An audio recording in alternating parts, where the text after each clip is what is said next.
LeBron though, or like Lonzo. Ooh, I'm a baller, yeah, shot caller, yeah. They love me, you can't touch me, nah, can't trust me. I'm too lucky. Look at me, look at you, what you see, what you do. Baby, please think it through, drink it up, enjoy the view. MVP on my crew, Nike on my shoes. Might be sipping booze, slightly feeling loose. If I want it, then I have it.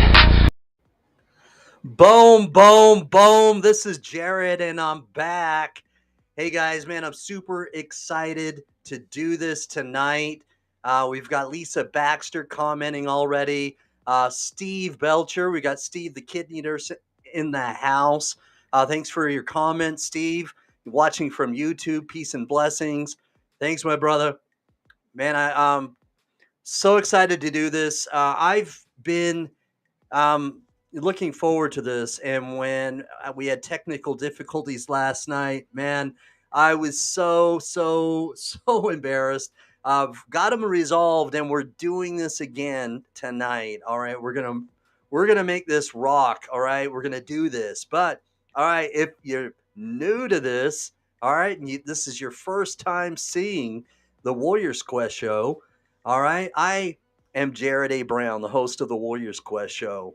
And every week, I spotlight a kidney disease warrior, and I spotlight that person's need for a living kidney donor. And tonight, I have that opportunity. I'm now privileged I'm honored, really, in regards to having my special guest on tonight, Philip Jones Jr. Special guest. All right. But if you haven't already, hit that subscribe button. All right. Don't be stingy. All right. Just like Lisa said a moment ago. All right. Hit that share button. Smash it. All right. Smash that share button because I can't do this alone. All right. I need your help. So smash that share button. Comment. Drop a comment. And let's make this super interactive.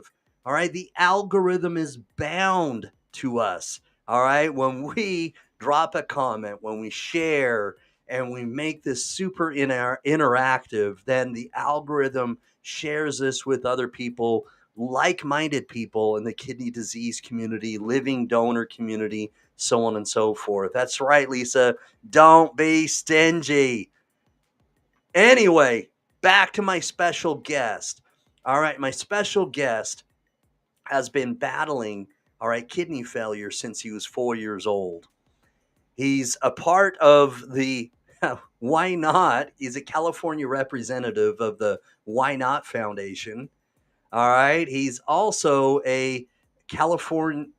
Well, he's the California rep for the YNOTT Foundation, but he's the founder and one of the hosts of a second chance show with Tafaro Cook. If you haven't already, I'm going to ask you to zoom over to their YouTube channel, slap on that subscribe button, and subscribe to their channel. All right. So Philip and Tafaro are the host of a second chance show, and they're doing very good things on this show. So if you haven't already, zoom over there, preferably not when you're watching this show right now, but when you're finished, all right, or open up another tab and click on that subscribe button and subscribe to their YouTube channel, all right? So anyway, here we go. I'm going to bring on our special guest. We're going to hear his story, all right, about how he's been battling, all right, since 4 years old, all right? All right, Lisa, I love your comments, Lisa.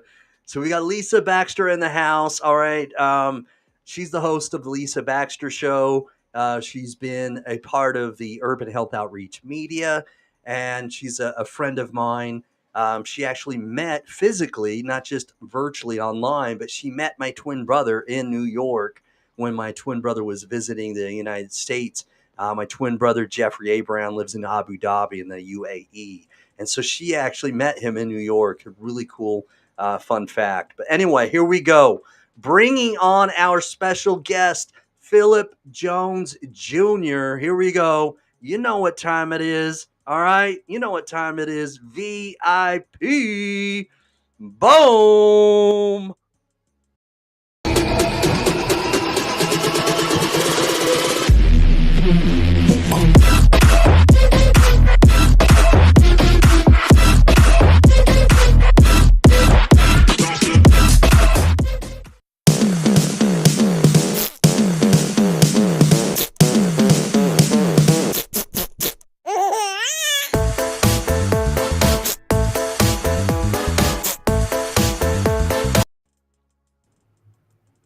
Philip, my brother, how are you? Jared A. Brown, my brother. I'm hanging in there, sir. How about yourself? Hey, I'm doing well. I'm doing well. I'm super blessed. Super blessed. I've got a week off, paid time off from my work. My brother-in-law from Arizona, he and his family are visiting, so took a week off from work, PTO, and visiting with him and his family and doing fun things. He's from here originally, if you know what I mean, but he's lives in Arizona, in Okay. the Phoenix metro area, and so we've I'm a huge basketball fan. So is he, and so we went to the Salt Lake City Summer Games, which is put on by the Utah Jazz, and so we went to the where the Utah Jazz play, Vivint Arena, and we watched some summer games a couple days ago. And we're doing some fun things like that while they're visiting. But I'm super blessed. How are you? I'm doing good, sir. Blessed as well, sir. Just trying to make things happen and keep pushing one day at a time. Nice, nice. I've always thought that you do have a very good outlook, um, always vibrant, and you've got positive vibes. I like that about you.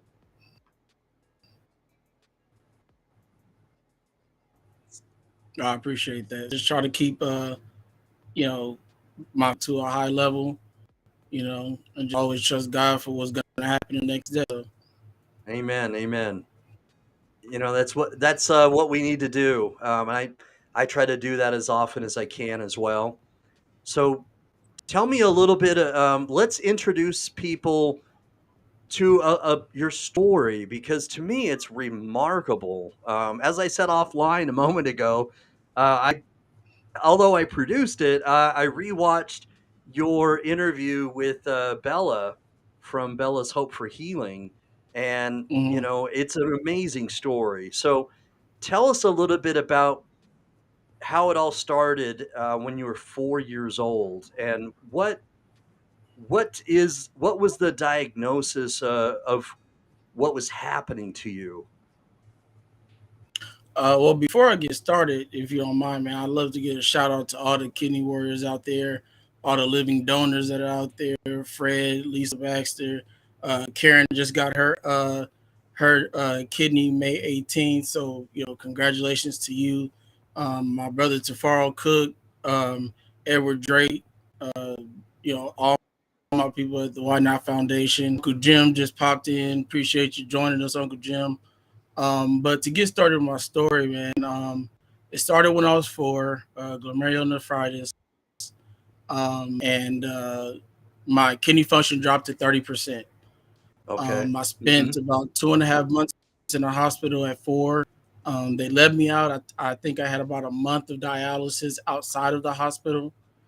And then it's really a gap between and 16 because nothing Hmm. really happened in that time. I just, I went to school. I tried to say the normal kid instead of everybody thinking of me as the sick kid.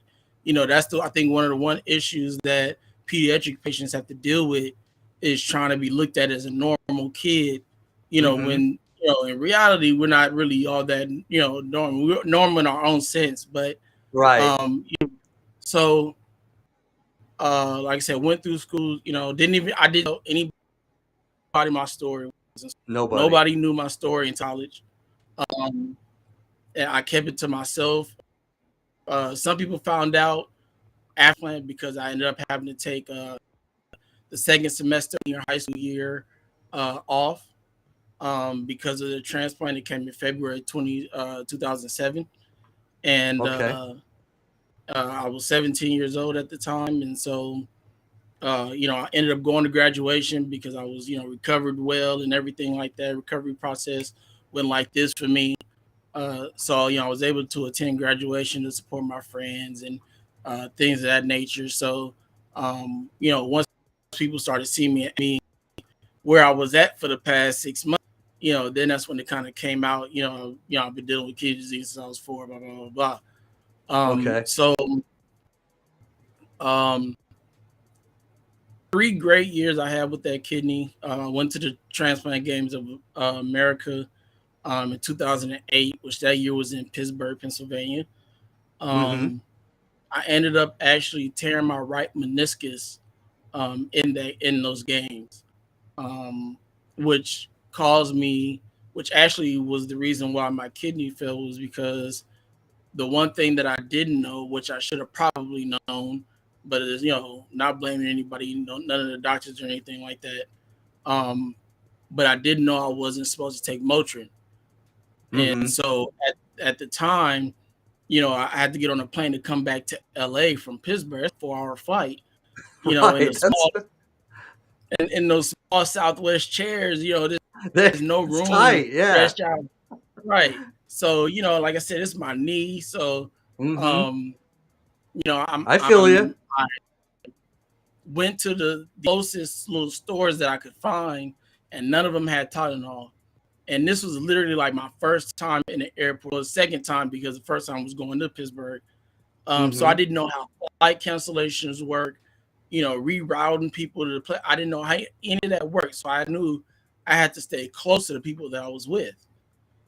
So everybody that was around me were liver patients, heart patients, everybody that could take Motrin, but a kidney patient that can't and needed Tylenol because I know they would have had it with them. Right. So I knew I couldn't take the pain, so I took the Motrin. Like I said, at the time I didn't know. Otherwise, I probably would have just gutted it out. Um, and so when that happened, the rejection happened in 2010. Okay. Uh-huh. I went back on um, hemodialysis. Went to not back to, but my original time in hemodialysis because the first time I went on PD was only for 6 months. Okay. You're on And PD for only 6 months? so, yeah, I was only on PD for 6 months before I had my transplant. But because, Okay. that was because I was a pediatric and pediatrics had priority Right. on the Right. list, if you didn't know that. So, Mm-hmm. um, I, like I said, went back on hemo, had to take some time off from school, and then around 2013 when I got back on peritoneal dialysis, I made the switch finally, and I slowly made myself get back in school. I took a class, a semester, to kind of Okay. get back my bearings, studying Right. habits and test taking and homework and things of that nature. So I did that for a good while, and then I kind of just like recently turned it up. So now I'm working on my second associate's degree, which is in theater arts, Awesome. and Awesome. first one Fantastic. is in education to be a teacher. So Mm-hmm. I'll be transferring to a university next year. Um, and so Mad props. before I kind of get to that, in 2018, I went to the Transplant of America again. That was in Salt Lake City, is in Utah. Yeah. Right. Now, if I could just mildly interrupt you, if I may, when Mm-hmm. I replayed your interview with Bella and you talked about that, I I was at, because I'm from Utah. I live about 40 Right. miles north. I live about 40 miles north of Salt Lake City, and I was at some of the events, and so there may have been a chance. I don't know. Maybe maybe we are at one of the same events. I mean, the chances are pretty small, but maybe. But I was at the transplant games in 2018. It's crazy, but who knows? Maybe we walked right by each other or something. I have a feeling we did. For some Yeah. reason, seeing your face keeps popping in my head at those games. But um, yeah, it was a awesome time to get back, you know, to my transplant family and, you know, Mm-hmm. talking to the people who are on my team and other people's teams and things of that nature. You know, it's something that I look forward to for 10 years. Get I was back, right? like, I'm going back again Mm-hmm. in 2010. That happened out. So give me some time to get my bearings together and myself situated. So, like I said, we got to Utah. I said, okay, that's yeah, that's close enough. So, like I said, made that trip and went.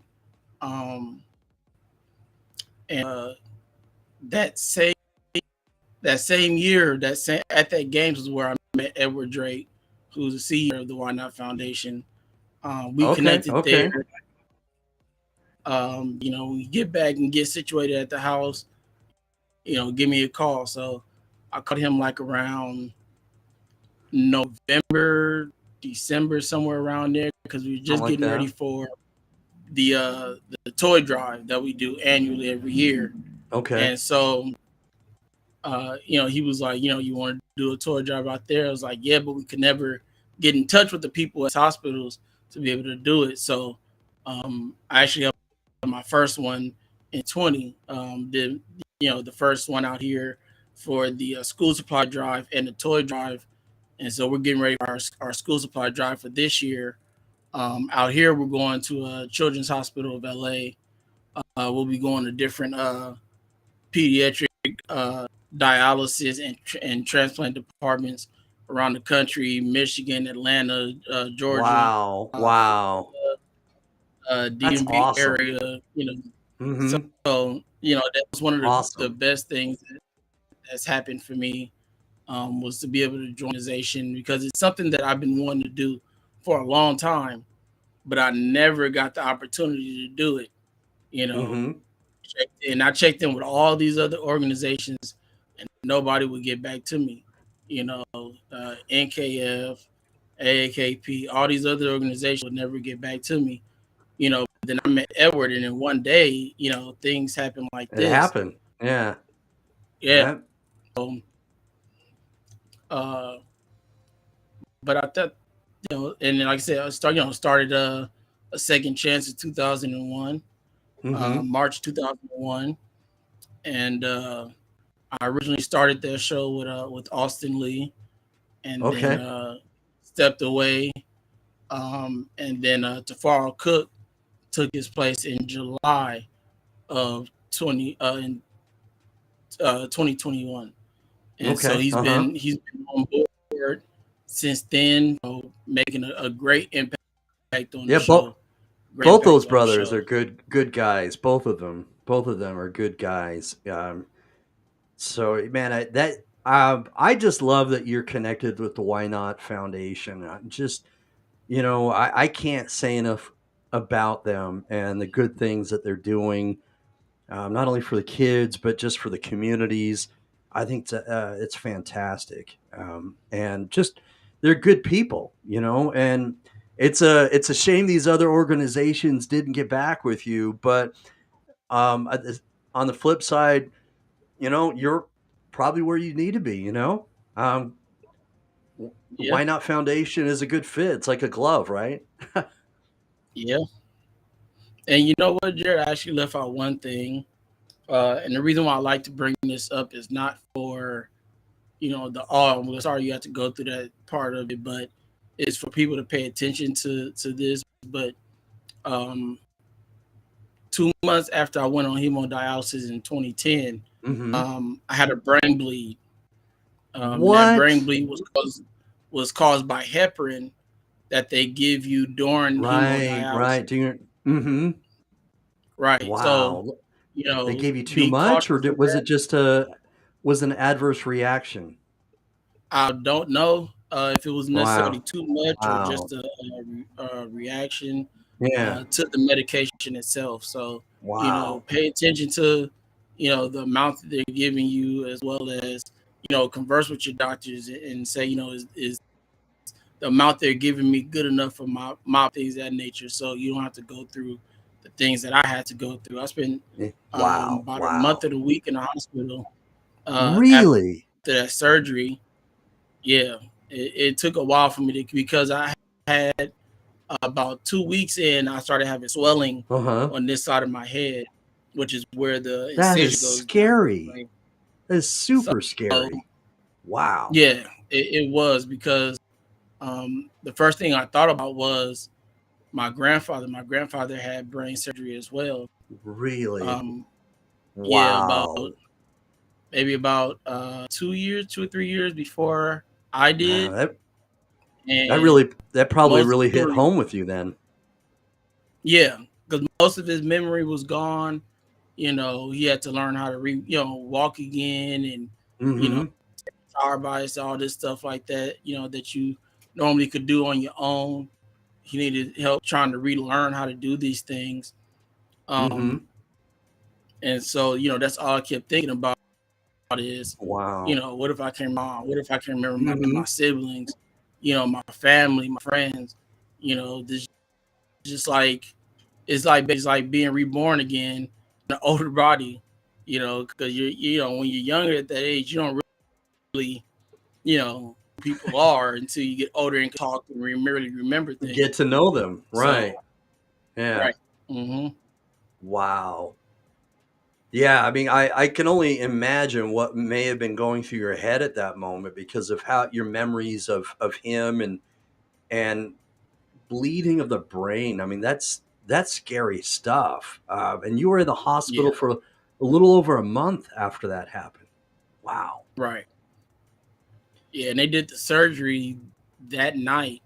When because I remember I went to the emergency room because I had a real bad headache, and this headache was equivalent to the one that I had a month prior that caused me to have a seizure at choir Oh, rehearsal. wow. And so that's why I decided to go in because I'm like, I Right. can't have a seizure, especially in a house, mess around and fall over on something and breaks or whatever. So Mhm. I went to the emergency room, and they did a CAT scan and everything, and the nurse came in, and no, the doctor came told me, you have a brain bleed on the right side of your brain, Wow. uh, Wow. and said they were getting ready for emergency surgery. Yeah. It was definitely a hospital stay to remember. For sure. I mean, man, I was just gonna say, do you sometimes just think about that moment and think, "Wow, I've had a surgery because of brain bleeding," and does it seem surreal? I mean, that's just something that, I mean, when you have when there's brain surgery or any sort of surgery in and around, that area, things don't always go right. I mean, your success rate isn't always high. And surgeons are getting obviously the advancements and technology, so on and so forth. But man, that's got to be something that it sticks with you. I mean, what? How has that shaped you? How has that made you who you are today from having overcome that? Um, I would say it puts the because I've always wondered how is it that I can fight so much. Um, and it really kind of clicked for me when I said I watched you and I watched you fight, and so for me it was like a realization that I can pretty much do anything that I put my mind to and wanted to. That's why I started, a second chance and joined the YNOTT Foundation because I knew that as long as I put my best foot forward, I can make Hmm. anything happen. As long as I put that effort into it and that fight into it, then anything is possible. So, and then always having God by my side has always been number one for me. You know, Amen. having my parents, my parents got divorced when I was 2, but they, always by my side no matter what. If they can't come together for nothing else, they can definitely come together for me. Come together for you. So That's awesome. yeah, definitely blessed to have my parents and the family that I have, the loving family that I have. Those are the reasons why I fight to get through these things, is because I want to see them again. I want to function with them again. I Hmm. want to be around them again. And so my family are outside. Honestly, it's number one is my family, and then 2 is just living my life. It's all for me. It's all about my family, because my family's been there for me since day one. Day one. When I was 4 years old, I had a seizure in my grandparents' arms. That was when they, Wow. kind of really Wow. figured out what was wrong with me at that time. And that they knew that the seizure was caused by the kidney failure. Hmm. So I mean, my grandparents have been gone, what, 21, 22 years now. But, it's for them that I keep fighting as well, because they could have, been, crackhead grandparents and just sat there and watched me and let me die or something like that. But, God blessed me enough to have, loving grandparents, that made sure something got done about it. So Amen to my that. family is definitely the main reason why I keep fighting through all these things that I've had to endure. Amen to that. Lisa Baxter here is I'm going to show her comment right here, but you went through a lot. What a powerful testimony, and it is. That's quite a journey, and you're an overcomer, and you've stayed steadfast in your faith, which is incredible. In some cases, it can go either way. People can grow in their faith when they're forced with trials like this, or Right, they can distance themselves from God. In many ways, if they stay close to God because of this, it makes them stronger and their faith is stronger. For you, it seems like that has grown stronger and you've overcome a lot and your faith has stayed there. The family thing is huge. That is, if it's tremendous that you've got that grounded, rooted support from family. That's fantastic because not everybody whom I've interviewed has always had that, and it sounds like to right, you that has been your sure foundation, so to speak, as that's been there for you through thick and thin, is your family, and you've been able to move forward because of that. What have they done, like on a day where maybe, I don't know, you're struggling, you're not feeling well, or for example, either when you've just had a seizure or something else. Can you give us an example of how they've lifted you up?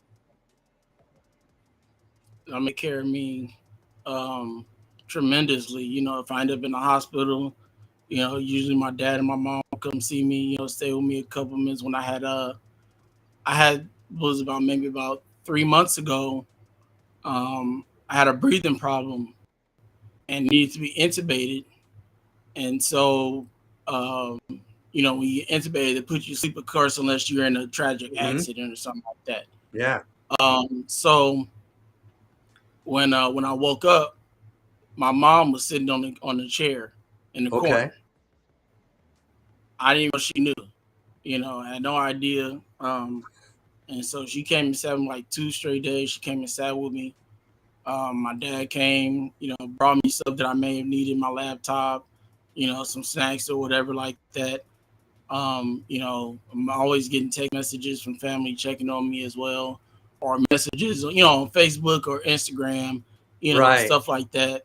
Okay. Just kind of letting me know, that I'm in there, to keep fighting and things of that nature. So they're always holding me up. That's that is such a relief to hear. It really is. And so shout out to your parents, your family, and your family represented, represented tonight from the YNOTT Foundation, and whoever else is watching tonight. Lisa Baxter, of course, Fred Hill, and everybody else who's commented, or people that haven't commented that are watching that are maybe a little shy and haven't commented yet. Um, Thanks for representing Philip, because uh, it is. I have had people reach out to me, and they've said that their friends who, well, people they thought that were friends, after they had kidney failure, had distanced themselves and stopped hanging around. And I've had multiple people struggle with that, and the support that somebody gets or doesn't get when they're going through a trial like this can be critical. Um, it can help you through a tough day. It can help you through multiple tough days and years. And when someone doesn't have it, it can be tough. And so it's such a relief to hear that, Philip. It is. Um, what what I'd also like to talk a little bit more, if we could, is your what inspired you to start your online show, a second chance. What was what was like the inspiration behind that? That's an interesting story, actually. In the very beginning, um, my show was technically supposed to be like yours, Jonathan Trailers, story of kidney patients, you know, that are pre-op that have a story to tell. Mm-hmm. And as I was sitting there trying to think of a name for my show, I kept coming up with names that people already have. All right, And all then I right. realized, I said, uh, maybe the show needs to be more than about kidney patients. Maybe it needs to be, I said, there are more than just kidney patients that have stories. Every some point or another, they've been through Mm-hmm. something where they have that somebody needs to hear. Um, and so I said, well, what does that story mean? For about a good week and a half or so, 2 weeks, and then all of a sudden, I just remember sitting here, and I in my head just said a second chance, and I said, I'm sticking with that. That's gonna be it right there. So, um, That's that was inspiration. the reason behind the name of it, and why, Mm-hmm. how I got to it being what it is. It I got to give major props to Jonathan Traylor, because he was one of the first ones. A little bit before yourself, people that I started going to asking for help. Mm-hmm. To get this thing started and what to do, and you know, um, streaming platform to use and things of that nature. And Jonathan, never me away, never said he didn't have the time or anything like that. He always Yeah, came through and gave me some kind of answer. And so I'm dead blessed to have a person that like doesn't him surprise as me. a friend. Yeah, he's a You know, great man. uh, Great guy. and definitely got to give you props as well. You've helped me a great deal as well through this journey. So, and it's another Riley. He's a show, different type of show, but he helped me out with um the digital graphic side of it, with giving me the Okay. platform to use to be able to do Uh-huh. and put those flyers and Instagram stories and things like that I put together. Only he was able to tell me what platform he used, because there's not that many people out there that'll be open to giving out what they use as well. Some people are like, I don't know if I want to tell them that. Yeah. you know uh, Yeah, so that's he, too he bad though, he was but open. yeah, that's good. Because Jonathan Traylor and I, you know, uh, he was on my show, the Warriors Quest show, back in, I want to say, August 2020, and then 2 weeks later he got Mhm. his kidney transplant, and uh, just a great guy. And whenever he has a question, man, he can hit me up and I'll answer a question, and vice versa. I think we all should be, I think we should all help each other, and so Well, that's that, definitely true. We you know definitely what have I to help mean? each Yeah, other. Yeah. right. Yeah, if Definitely, this is going to be a kidney family, a community, we have to learn right. to get past certain things and learn to Hmm. extend a helping hand when it's needed. Right. That should never be a problem because we've all dealt with somewhat the same things. It's not all the complete same things because no person one story is the same. Hmm. It's true. So but at one point we've hit crossroads where things are like, oh yeah, I went through that also. I went through that as well. Uh-huh. And so we know what each other's gone through. We spent those times in the hospitals. We've had 911 calls. We've gone through the kidney transplant, dialysis, and things of that nature. So and that's why I'm glad I was able to connect with a guy like Fred Hill. Fred Hill motivates me every Monday, and he's doing the show that I'm, putting on that he said no problem to doing. He's straight as no problem, whatever you need. And so anytime I get his motivational Mondays, it Hmm. motivates me to keep pushing and keep doing, for not only for my show, but for school, the YNOTT Foundation, community, things of that nature. So um very happy to have, the family and friends that I have in the kidney community. That's awesome. Fred Hill, shout out to you, man. That's great that you're giving him encouragement and so on and so forth. Glad to hear that. And I want to give speaking of influencers and people that you collaborate with. I want to give a special shout out to Steve Belcher, because uh, if it weren't for Steve Belcher, I wouldn't be doing what I'm doing today with the Warriors Quest show. And so, special shout out to my brother from a different mother, Steve Belcher. He took me under his wing, so to speak, and we collaborated and started the Warriors Quest show. He's the one who came up with the name, and we started the show March 6, 2019. And so I've been That's interviewing awesome. for over 3 years. Yeah, but shout out to Steve Belcher while I'm at it. Um, he's like a brother to me, and I much love and respect to Steve. So Lisa had a question I wanted to bring up, if I can. Here we go. So she always has great comments, and she's got some good questions here. Um, I don't expect you to answer all of them at once, but she says right here, "What will you do when you get your transplant? How does it feel to have a show?" And of course, you already know she does. She's been a host of the Lisa Baxter Show, and so, what have you learned being on dialysis and experiencing a transplant? That's a good question because you've experienced both.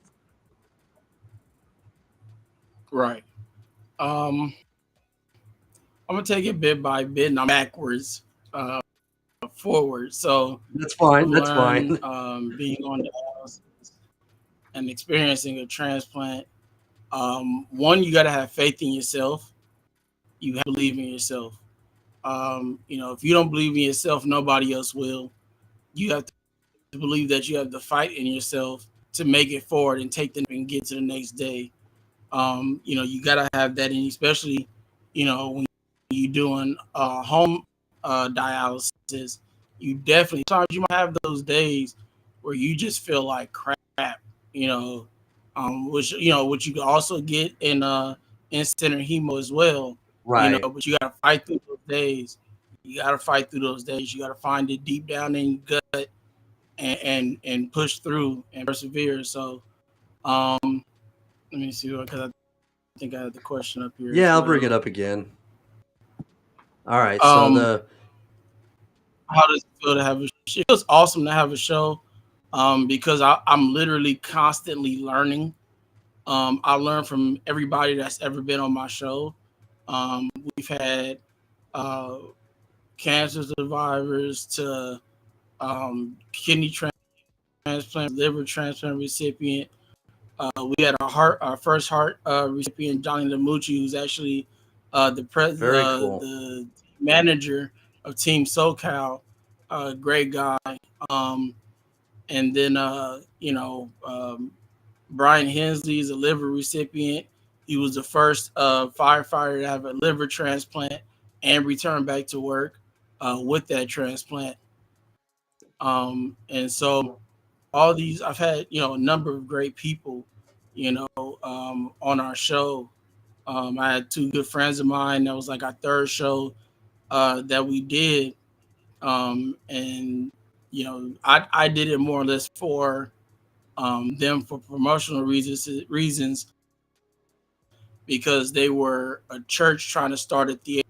And Mm-hmm. so I showed the production that they put together with their kids and their program, and then interviewed them. So I've had a number of different people come through, and so I think the first person that was on our show, Clarissa Lee, was Austin's mom.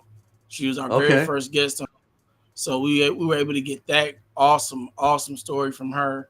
And she's the You one don't. that donated to Austin, or Yeah, she did. She did donate to him. I right? think that was Okay. his first kidney. She donated it to him. Mm-hmm. Yeah. And so the number of people that I get to learn from on a weekly basis just elevates my mind. I mean, I leave our show sometimes feeling like I got a PhD in certain subjects because there's Yeah, just so much knowledge that been dropped on me at that time. I feel You you. know, I feel you. Me plus I too. got to Yeah. Carl asking these great questions. Oh Because he my thinks gosh. deep. Yeah, So he Carl thinks does. deep. When he asks his questions. Mm-hmm. So I try to just kind of hit the surface to middle part of it, and he's digging deep for these questions, man. And Yeah, it makes second chance so much better. So, it's a good and then chemistry. the It's a good last, chemistry because you yeah, both bring different personalities, and I love it. It's a good sort of good. It's a good balance of giving different sort of takes and seeing things with different perspectives. I like it. right. Well, thank you. I appreciate that. Um, question was, oh, what will you do to transplant? Probably go stand in the middle of the freeway and dance. Um, Nice. yeah, after I get done with recovery, uh, I got that answer from was now a good friend of mine, Crawford Walls. Um, he was on a Jonathan Traylor show as well not too long ago. He just got his transplant maybe about 3 weeks to a month ago. Amen. Um, Praise God. so congratulations to him. Hmm. But I kind of I periodically text him and check up on him, make sure he's doing well. And he said Kenny's working great. He's still a little bit of a little tired, exhausted, but that's part of it. We're like that in that first Yes. month and a half of Hmm. recovery time. So, like I said, congratulations to him. Congratulations to anybody who just recently got a kidney. Yes. Congratulations to all the kidneyversary people, all the liverversary people, heartversary people, lung, any type of plan that you can have. If you've had one, Yes. I want to congratulate you on making Hmm. it to that point because a very vital point in our life is when we get to that point because now our life changes. We can say it's normal because you don't have dialysis no more. You no longer have to wear LVAD or you don't have to worry about these breathing treatments and things like that. You're out of those woods. You're Hmm. back to living your life. You can go to work, go to school, take vacations. Just one thing I can tell you guys is stay on top of your medications. Don't second guess it. If you think you need to put an order in, just put it in. Don't think and then let it go to by the wayside. If you think, oh, I need to put these orders in, just put them in. It's better safe than sorry. You might get a message that says, oh, you can't put this order into a week later. That order in your phone, okay, I can put this order in now. Stay on top of your medications. Those are in reality your number one friends are your uh, post transplant medications. What even if you have to take blood pressure meds or anything like that, man, stay on top of your Okay. medications because it's going to keep you out of the woods for sure. That's sage advice, sage advice. And again, that's what I like. You've got that experience where you've had the transplant already previously. And so you've had that experience. And so you can give great tips like that. And because you can, talk from experience, which is huge. Okay. Just because, I've said this so many times, and I want to echo what you've said a little bit, brother, because I feel like I've learned so much from each and every person I've interviewed, and I've I feel like I get inspired in a different way from each person, and so the multiple times I've been, um, I've connected and bonded with somebody because of the interview. I feel like I feel like I'm almost the, the person that gets more of the benefit, but it's obviously mutual because I'm helping people and I'm serving people, and I think that much like what you've done, brother, with the not only your show, and I commend you a second chance, but being a representative with the YNOTT Foundation, you're serving and helping people as well, and it says a lot about your character. It does, you know. You've got a great heart, and I that says a lot about your character that you're giving back. At any rate, I'm I'm rambling a bit. What I wanted to get back to is that the out of all the people that I've interviewed, okay, the one thing that they echo is that it's good to have someone in their corner who can relate. All right. Somebody who has already been there or somebody who's going through it currently. And so when you're giving advice like you just did now, it is sage advice. It's good wisdom because, what if someone is struggling and what if they, there's so many mysteries and there's so much unknown for people. And to give advice like that, it could be really it's priceless. It really is. But let me ask you, because I think there is something to be said, and I think it is powerful that when we do have someone else, all right, whether it's Lisa Baxter or Fred Hill or whoever's been watching that's commented or not commented, and they're connected to our community and they can relate. How does that make you feel when someone else who's been through it or is going through it now comments and gives you encouragement? How does it? I mean, don't get me wrong, all right, because I feel like I do a lot of good, and I serve people and so on and so forth, but I have a glimpse, like a sliver of understanding. But I don't have kidney disease and I don't have kidney failure. I've just interviewed m- numerous people, and my sister-in-law has kidney disease, my twin brother's wife, and then just recently on June 6th, last month, June 6th or 7th, June 7th, my uncle got a kidney transplant, and so praise God. So I have a little bit of an Oh, understanding. congratulations. Yeah, amen to that. He's for obvious reasons. He lives in a neighboring state, Boise, Idaho. He lives in Idaho, and I live in Utah. But his Okay. hospital is here in Utah, Salt Lake City. It's the University of Utah hospital, and so for obvious reasons, he's going to stick around in Salt Lake till I think July 9th in 2 days. So, but anyway, back to what I'm trying to say is that I have a little bit of an understanding, but I can't say, that I know 100% how it feels, and I can't say that I totally get it. And so when you feel Well, you know, when you get comments and encouragement and words from other people in the community that have either already been there or that are going through it currently, how much weight does that carry, and how does that make you feel?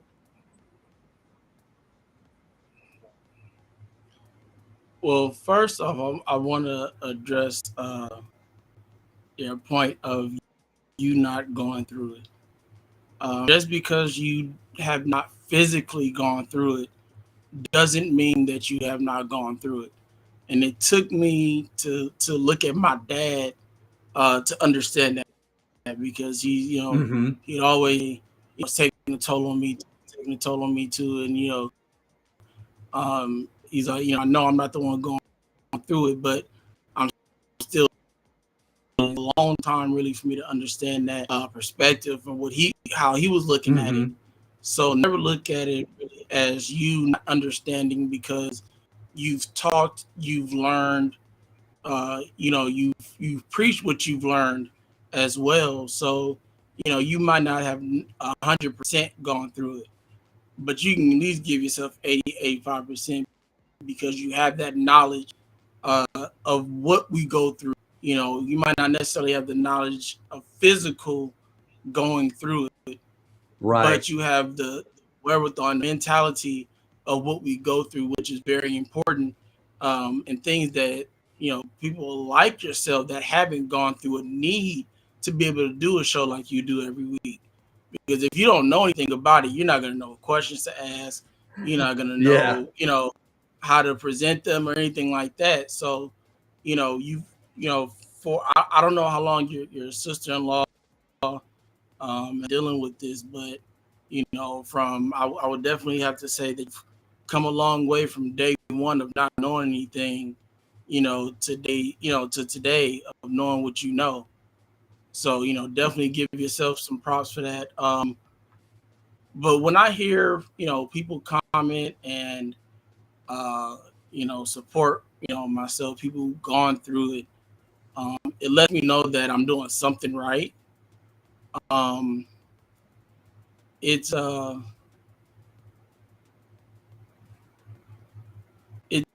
it's it's a great feeling to that people are listening Right. to to what I'm saying, whether it's about my story, or whether it's just having an interview with somebody else, you know. So it adds a lot of I guess a lot of heart to what we do, Hmm. because it's good to know when people tell you, hey, you're doing a good job, or you're making a difference, and things of that nature. And Yes. so, and you don't, even when you don't feel like it, sometimes the You difference, or never know. you're doing a good, you never know. And sometimes it just takes for that person to come, hey, man, I've been meaning to tell you, you're doing a great job, you're doing good work. It took for a number of people to tell me that before I really got it in my head that what I was doing was making a difference. Yeah, the It. subscribers don't show it, but I've known that a number of people have seen our show, have commented on our show, things of that nature. They may not subscribe, but they watch, They things of that watch, nature. right? Hmm. So Amen. yeah, It does. And you are making a difference, brother. I I love what you do. I love your character. You've got a big heart, and I think that you're deserved of a better quality of life because I just think that you're a great human being. You're a great person.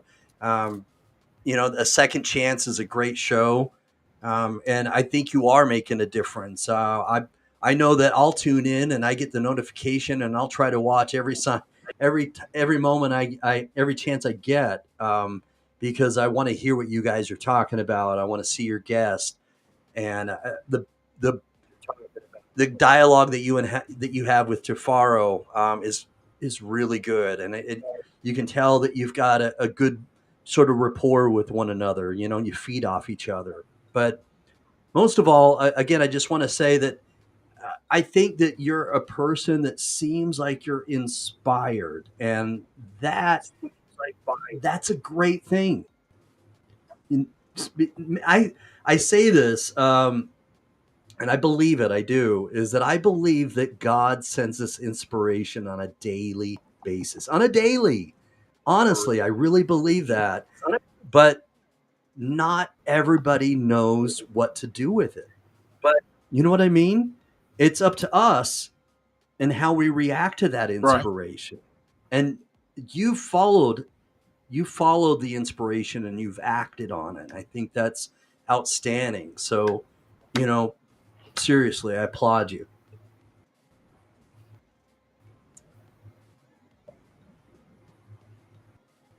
Thank you, sir. I appreciate that 100%. Well, hey, we're getting closer to the end here, Philip. But um, one of the you've answered some of the questions that Lisa had. But um, what would I guess one last question that would be a good one to ask, if I could, just one last question is, if someone's watching Yes, sir. today and and they feel inspired like I've just talked about to do more, and they want to become a living donor for you on your behalf, how would they get connected to you? I'm on Facebook, LinkedIn, Mm-hmm. Instagram, um, a number of social media accounts are a second chance, a Facebook page, as well as so connect with me through there as well if it's easier to find our second chance page. One white shield that has ASC on it. Um, so you can connect with myself, excuse me, or to I'm the only one really that has a connection to the Instagram and the Facebook page, but I always relay Okay. messages to him that come through for Tafaro. Um, you know, if you're any warrior stage 3 to stage 5, please hit up Tafaro. He's doing great work with Kidney Care Coaches, his LLC, where he helps people with stage 5 kidney disease. And what he does is basically take the instructions that your doctors give you and put them in a place for you to understand them and for you to keep fighting and striving and have a better quality of life, even while on with kidney disease. So definitely look into that. It's Mm-hmm. kidneycarecoaches.com. But like I said, yeah, on all social medias and please reach out. I'd appreciate it. I have my evaluation on the 27th of this month at Cedar Okay. Sinai, and I'm looking to have an evaluation at Scripps Hospital at San Diego as well. Okay. So I'm hoping that happens. So definitely, just message me on whichever um, platform I get it from. So you'll never have to worry about waiting 3-4 days for me to answer or anything like that. Unless I'm in class or something like that. But pretty quickly reply to messages. Well, I'm going to give you just a moment, if I may. We're gonna I'm gonna take this chat off, chat overlay here, and this time, right before we end the show, I always do the shout out. All right, so whom would you like to shout out? Who would you like to thank, or give tribute to, whatever? Who's in your corner, so on and so forth. Uh, I mean, if you got till tomorrow to be on here, I can do that for you. I keep it It's a short. long list, huh? Uh, Yeah. I, yeah, it's definitely a long list. But Yeah. first and foremost, I want to thank God who's ahead of my life. Also, my parents, my family, um, my best friend Justine, my godson Ocean, um, My brothers to Cook, Edward Drake, Wills Porter, um, Brandy Webster, all of Archie Smith, Nate Wilson, my YNOTT family, Bella Langston, Trish Phillips, yourself, brother as well, Jonathan Traylor, everybody that watched tonight. You are now part of my family. Baxter, Steve, Belcher, um, Ken. Please, I don't know how to say your last name, but thank you for showing up and watching today. Mr. Fred Hill, cannot forget Mr. Fred Hill. For definitely coming through and showing up. Please don't hang me by the throat if I forget. Everybody's been in my life that's impacted my life. I appreciate you. So I'm just kind of taking the short time I have now to name a few names. So. No, that's all right, brother. If I don't, and I try to do the same thing, and I always feel guilty like I've left somebody out as well. And so, hopefully, anybody who was, listening tonight, watching, and didn't get a chance to comment, we don't know you're watching, then, we're appreciative. We are. But seriously, I'm gonna take this off so it's not covering me. But I want to thank you for coming on. Thank you for helping me and allowing me to interview tonight. It's a privilege. It's an honor.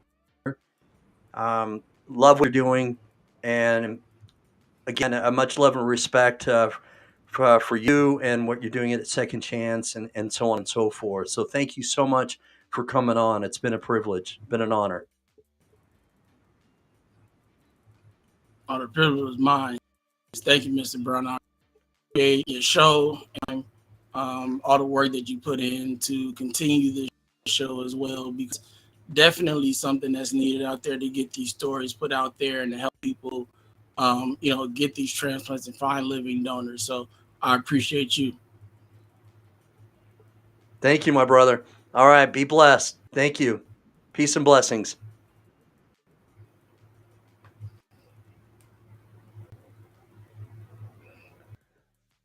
All right, you guys. So we've heard from Philip Jones Jr. and been inspired. What a powerful testimony, powerful story, very inspiring. Um, has gone through this since age 4, had a uh, has gone through the rejection and is back on dialysis, and now we're hearing of all of the good things that he does. So representative of somebody who I want to root for. I mean, if you're not, if you haven't watched this, just watching now, watch it from the very beginning. He's doing great things. He's got a great heart, person, and it's somebody who really, I mean, every single person who has kidney disease, in my eyes, deserves a better quality of life. But this is somebody who's representative, in my mind, somebody who needs a better quality of life. So if you've been inspired, I know I have been inspired. Please don't hesitate to act on that inspiration and reach out to Philip.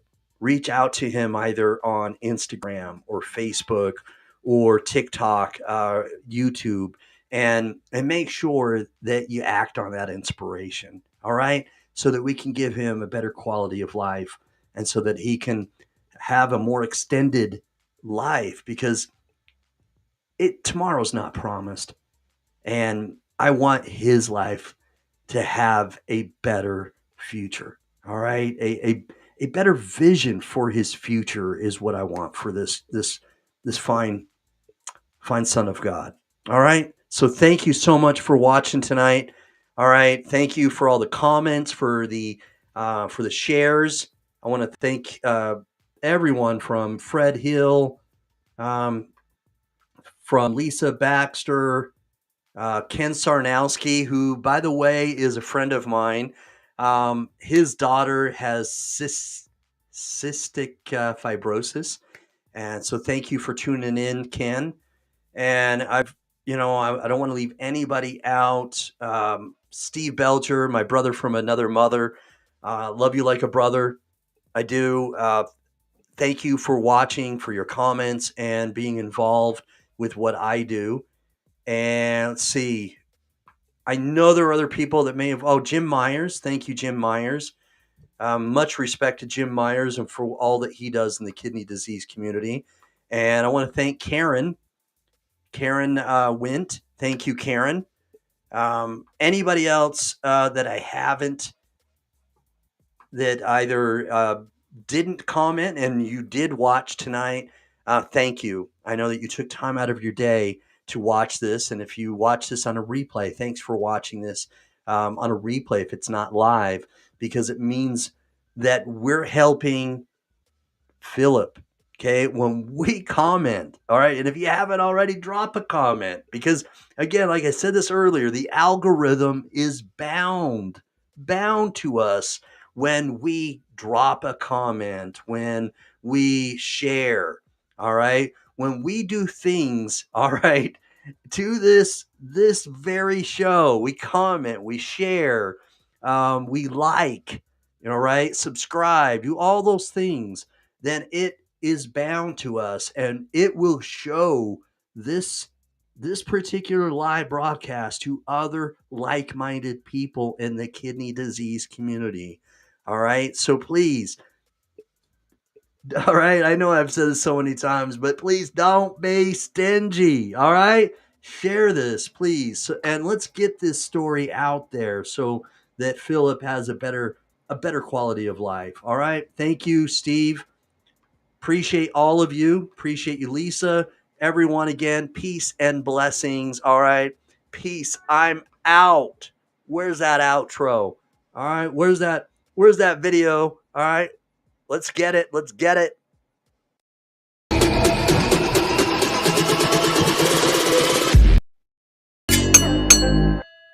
Ooh, like LeBron though, or like Lonzo. Ooh, I'm a baller, yeah, shot caller, yeah. They love me, you can't touch me, nah, can't trust me. I'm too lucky. Look at me, look at you, what you see, what you do. Baby, please think it through, drink it up, enjoy the view. MVP on my crew, Nike on my shoes. Might be sipping booze, slightly feeling loose. If I want it, then I have it.